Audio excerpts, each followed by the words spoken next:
Rajeshwari MJ.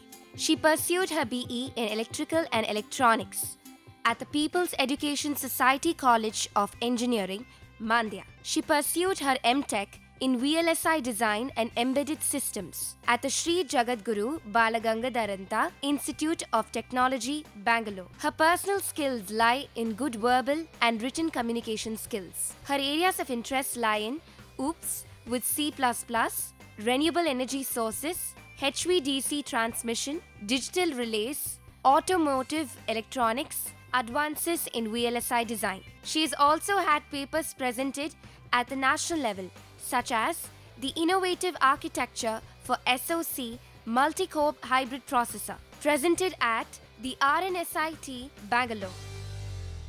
Welcome to UGC lecture series of BSc Physics Honours. Today we are dealing with the subject electromagnetic theory.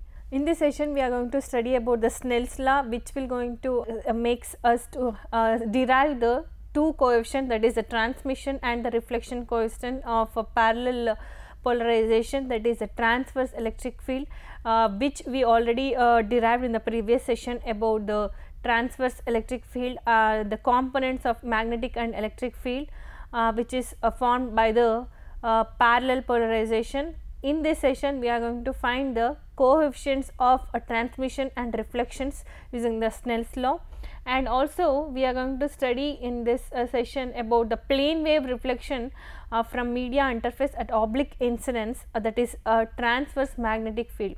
So in the previous session we concentrated on transverse electric field. Here we concentrate on transverse magnetic field. So let us start with the Snell's law. I am telling that is a continuation of the previous session.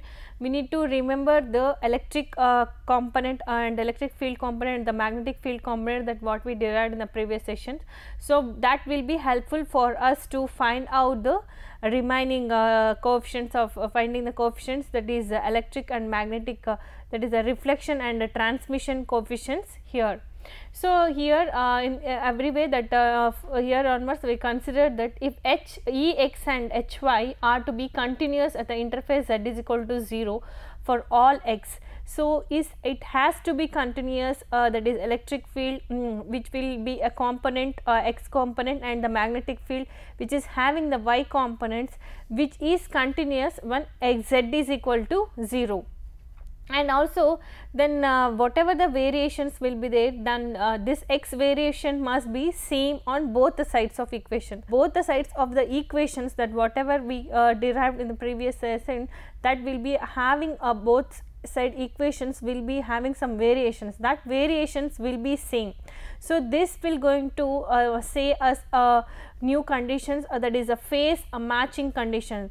The expression that what we got will be having a phase which is of phase matching conditions, which will be having a same phase, which is called as phase matching condition. So here what we consider is, which is the gamma 1 sin theta I, that is equal to gamma 1 sin theta r, that is equal to gamma 2 sin theta t.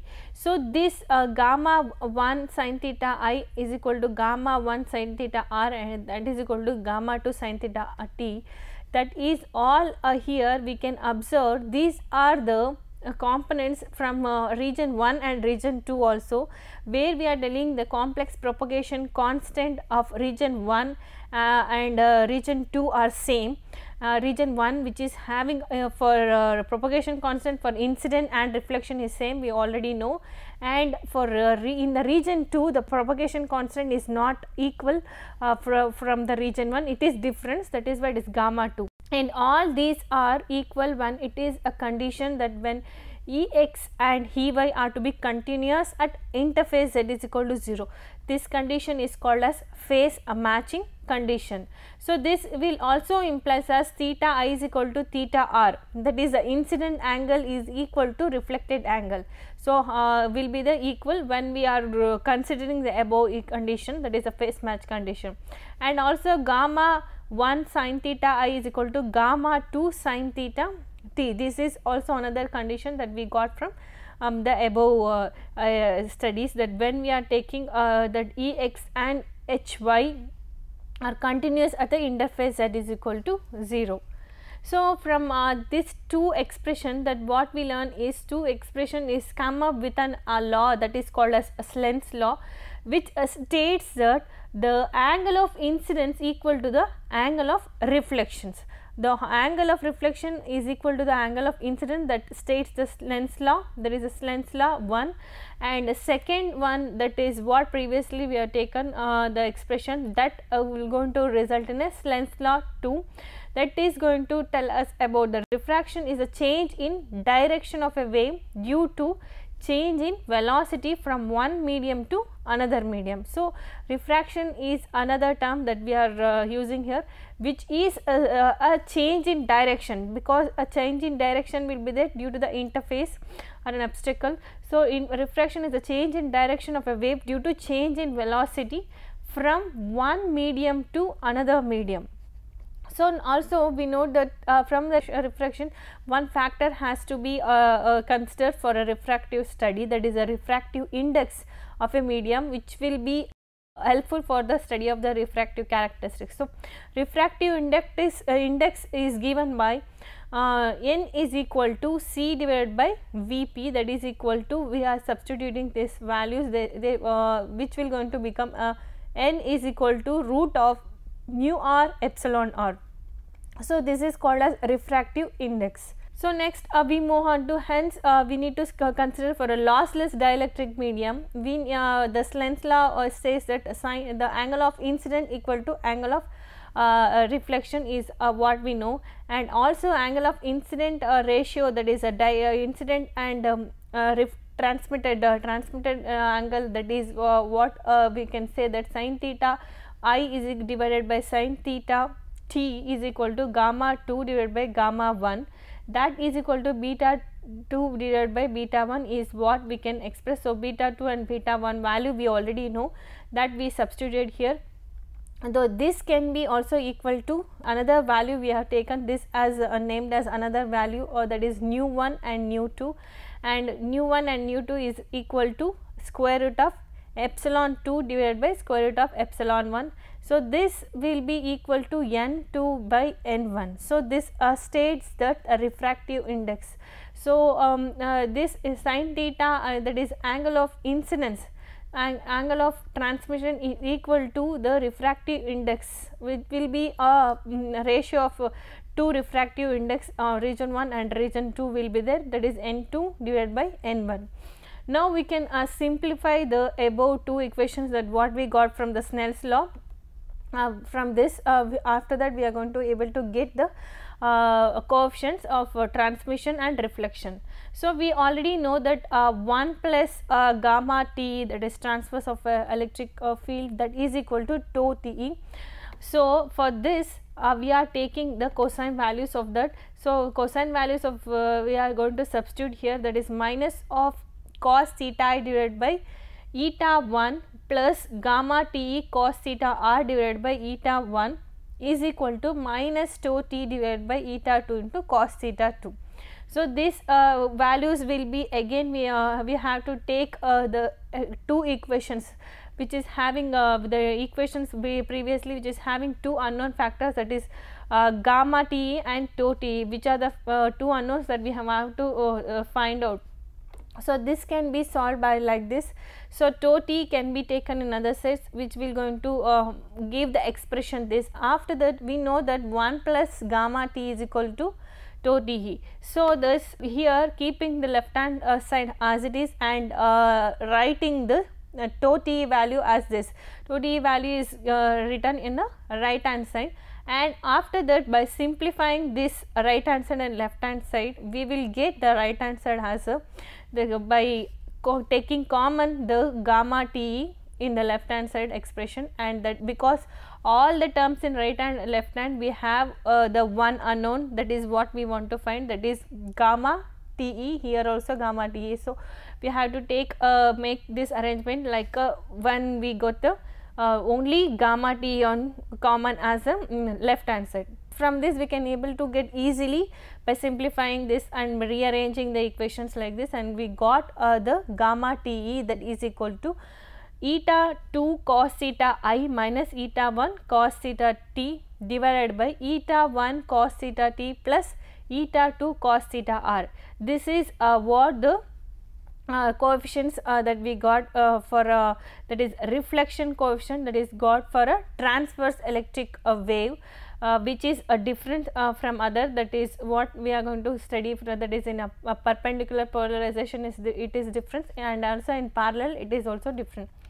So, now we have to find the other unknown coefficient, that is a transmission coefficient, that is tau Te, which is easy. We know that tau Te is equal to 1 plus gamma T. So, we already know the gamma T, it is simply we need to substitute this tau T gamma T with its previously derived value. So, that the tau T will be given by, after simplifying everything, this will be given by tau T will be given by 2 eta 2 cos theta I divided by eta 1 cos theta t plus eta 2 cos theta r is what the expression for tau T, that is a transmission coefficients.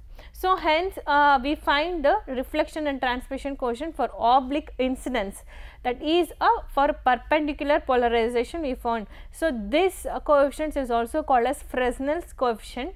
The Fresnel's coefficient is also known as a reflection and transmission coefficient, and this can be again rewritten. This is what we got previously, and for normal incidence we know it is a particular case, and we need to put, that is theta will be theta I, theta r and theta t will be 0 for this condition, that will become a Fresnel coefficient for normal incidence.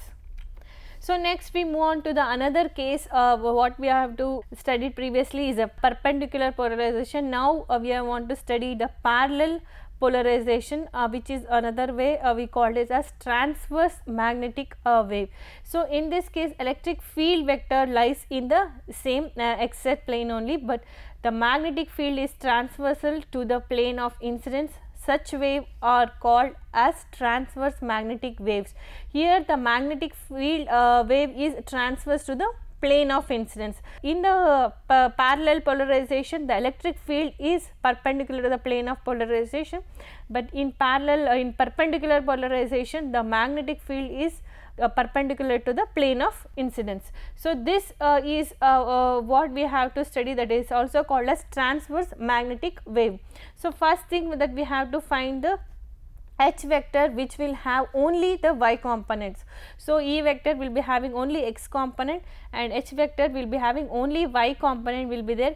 This is what we previously and all discussed, that will be carried out for here also, which is having a Hi, that is incident component of a magnetic field vector, that is equal to y cap E naught divided by eta 1 exponential to the power of gamma 1 into z cos theta I plus x sin theta I. So, again we need to find the del cross H field vector. So, this will be given by, so this will going to help us to find the magnetic field vector with the help of electric field vector, that what we are using commonly.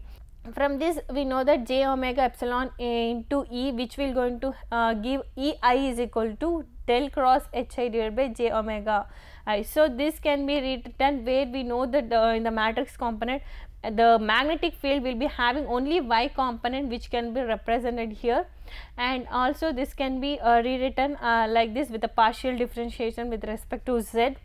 And finally, with all simplification we got the expression like E naught exponential to the power of gamma 1 z cos theta I plus x sin theta I into cos theta I x cap minus z cap sin theta I. So, that we can observe from the magnetic field expression, it is having a components of cos theta I and sin theta I, that is the angle of incidence will be present in a expression of magnetic field.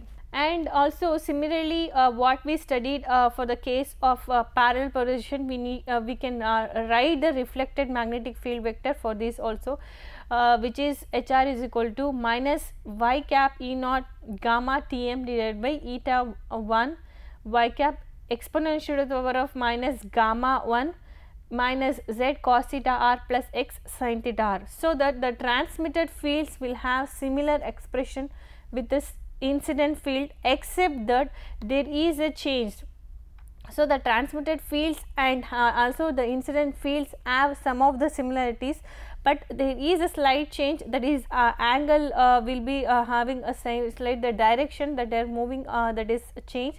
So now theta I should be replaced by theta t here, and the propagation vector may because angle that transmitted, the propagation vector makes with the normal, that is why we have to replace the theta I has to be replaced with the theta t, but is the magnitude will be same, the incident and transmitted, but the direction will be different.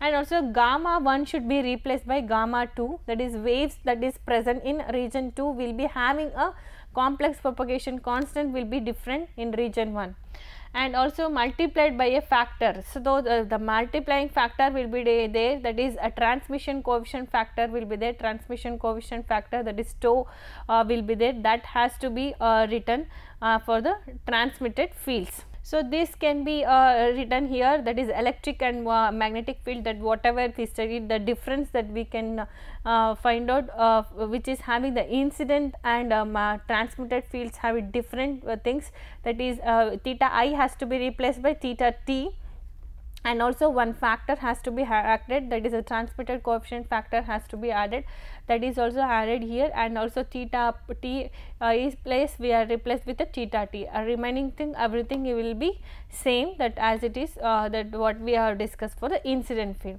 So now we have make the table for this whatever we studied, the collectively we are going to make a table of this, which is having region 1 EI, E naught is EI, which is having a incident and reflected electric fields in the region 1 lossy medium, in the lossy region 2 lossy medium 2, which is having a transmitted electric field and magnetic field, and we can observe here that is in the incident and transmitted wave there is only theta I and theta t are expression changed, and also one additional factor, the coefficient is added here, and remaining things are same when we compare transmitted and incident fields. So now we have to follow again the same thing that what we have discussed for the perpendicular polarization here also. So we have this equating the tangential components of magnetic field will be equating at z is equal to 0, that is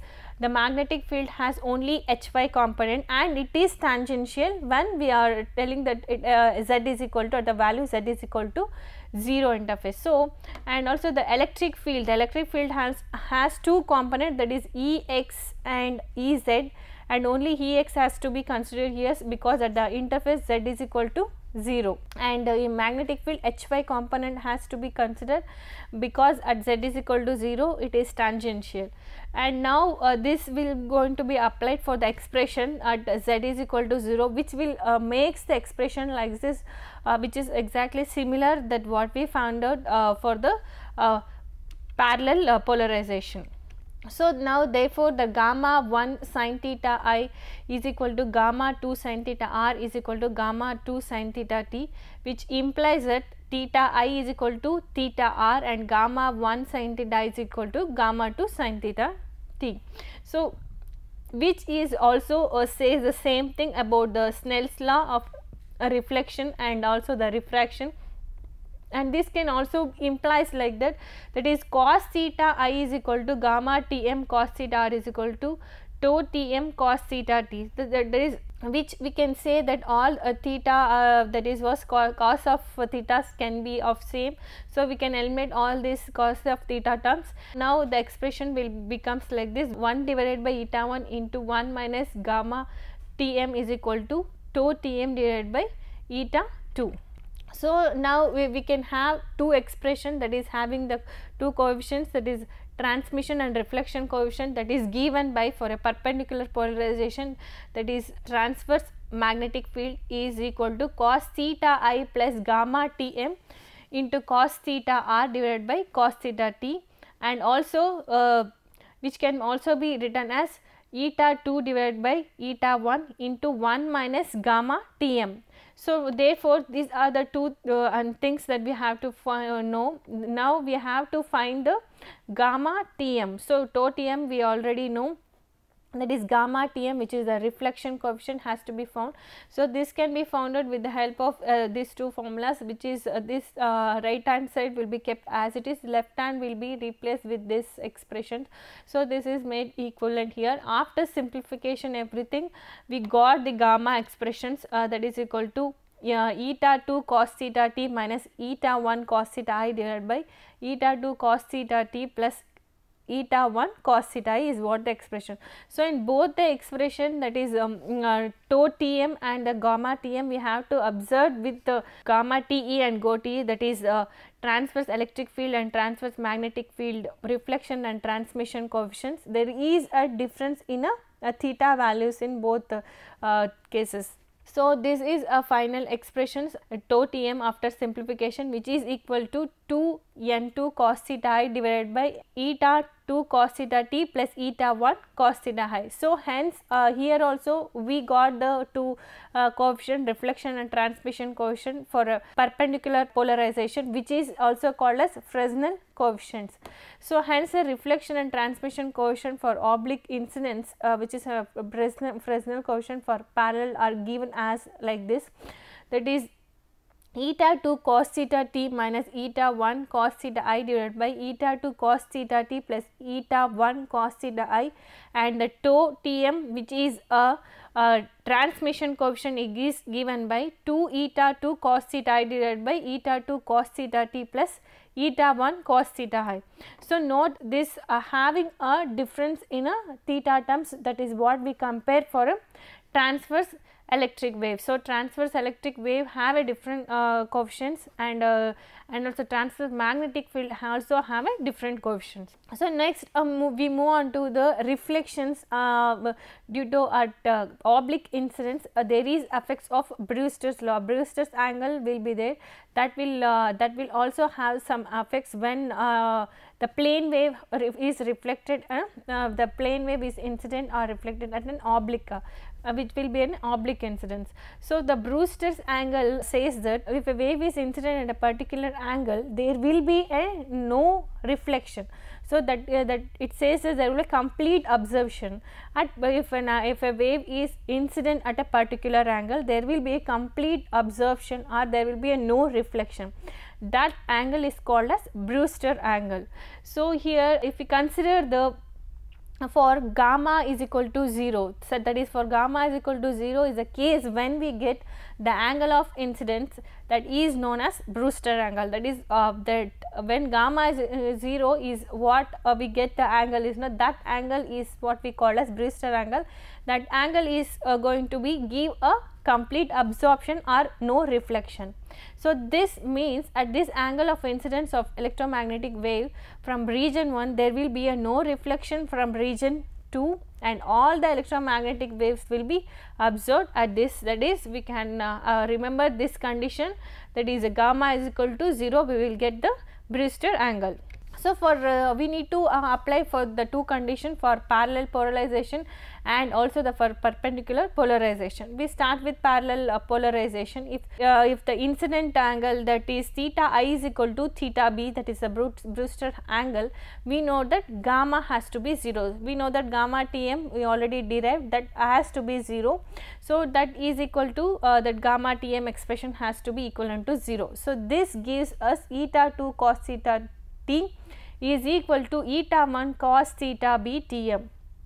So, this is what we can say, and also from above expression we also have second Snell's law says that gamma 1 sin theta b is equal to gamma 2 sin theta 2. So, this is also expression that we got from Snell's law, and for parallel polarization when we apply the Brewster law, this will be the expression. And using the above two equations, we can write the sin square theta b. So, this is another way that representing the sin that is the sin theta b, that is a Brewster angle with a only eta terms. So, eta 1 by eta 2 whole square minus 1 divided by eta 1 by eta 2 whole square minus gamma 1 by gamma 2 whole square. So, this is another way with the help of two equations we can write the theta b, sin theta b with in terms of eta and gamma, that is a intrinsic wave impedance and also propagation constant. So for lossless media, we also have, for lossless media we know that gamma eta 1 and eta 2 whole square, that will be equal to eta 1 value we know for lossless media, that is mu 1 square gamma 2 square divided by gamma 1 square into mu 2 square. So this can also be, the gamma 2 and gamma 1 also be written as mu 2 epsilon 2, here mu 1 epsilon 1. By simplifying this, we will get finally mu 1 epsilon 2 epsilon 1 mu 2. So this can be again, we know that gamma 1 and gamma 2 whole square will be this, and therefore sin square theta b, again we can represent this sin square theta b in terms of mu and epsilon, that is equal to mu 1 epsilon 2 divided by epsilon 1 mu 2 minus 1, that whole divided by mu 1 epsilon 2 divided by epsilon 1 mu 2 minus of mu 1 epsilon 1 divided by epsilon 2 mu 2. So for magnetic media, epsilon 1 is equal to epsilon 2. So sin square theta b is of form 1 minus 0 is what for we can have, and the Brewster angle does not exist for this, for the magnetic media, for epsilon, when the condition epsilon 1 is equal to epsilon 2. And also for dielectric media it exists, and it can be calculated like this. If for a dielectric media, that is the Brewster angle will be sin theta b of Tm is equal to only the epsilon term will be there for a dielectric media, and this can also be represented with the tan term, that is tan theta b is equal to square root of epsilon 2 by epsilon 1, that is equal to n2 by n1, which indicates the refractive index. So finally we come to the end of this session. In this session we studied about the Snell's law. We continued the derivation of coefficients in a parallel polarization and the perpendicular polarization of finding the different coefficients, that is transmission and the reflection coefficients in both parallel and perpendicular coefficient, and also we compared the terms of that what we find in the parallel and perpendicular polarization. We got the Snell's law usage for finding the perpendicular polarization, that where we got it says that the angle of incidence is equal to the angle of reflection. This is what the Snell's law says. And also we come across the perpendicular polarization, which is the TE, the perpendicular polarization, which we got different values for reflection and transmission. And also we at the end we studied about the Brewster angle, which will says that the angle of incidence at which there will be no reflection or there will be complete absorption, that angle is called as Brewster angle. So these are the things we studied in this session.